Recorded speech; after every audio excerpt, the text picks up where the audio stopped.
I wanted to go over trend lines. This is something easy and anybody could use.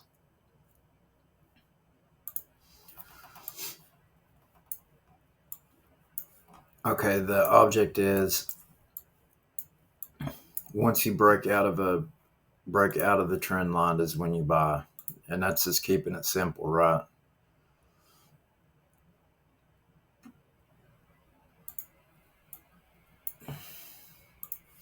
And let's see how effective it is. Just something simple like this.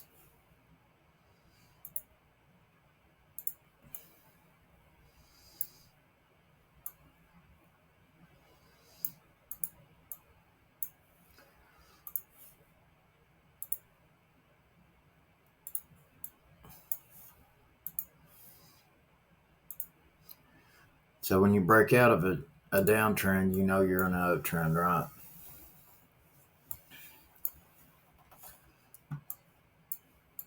So for people that are new to technical analysis or whatever,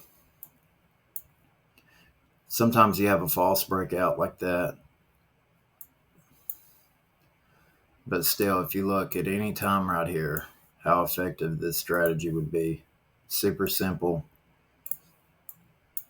When you break out, you start adding to your position.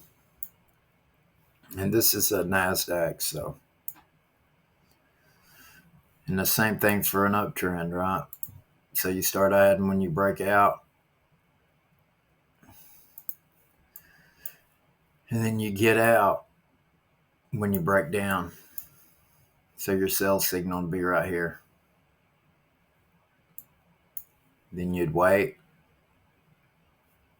This is like a year-long bear market, I think. You'd wait and buy right here. Come up. When you'd hit this one, you would know to get out. Let's see, we'll put a trend line on that. Same thing. See, it ain't the exact top. But so you add it down here. You break the trend line right here. You get out. You get back in right here. You get out right here.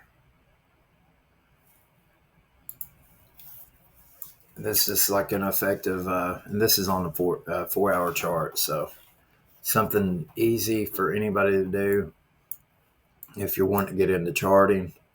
I think keeping it simple is the best thing sometimes, and it's easier for people that are new to charting. Um, just on any stock, use a trend. For me, I like using on QQQ or SPY because they're highly liquid. So just how significant it is when you break out of it. You see what happens. Always pretty big moves follow. The same here. Let's see where we're at now.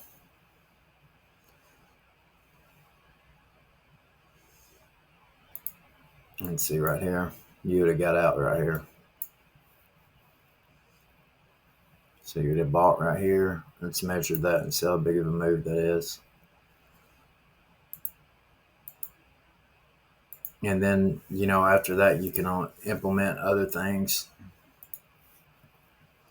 So you'd have got in about right here. You'd have got out, probably not at the high.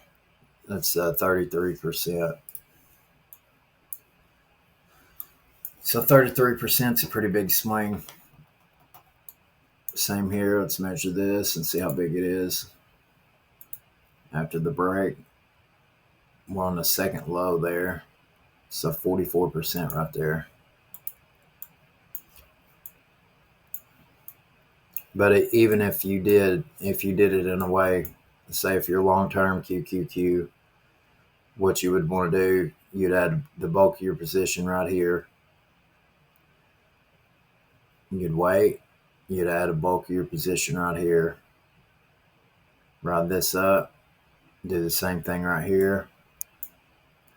And just a better way to add, too, if you're doing a dollar cost averaging. But anyways, I was going to show y'all a simple strategy, and hopefully you get some value out of that.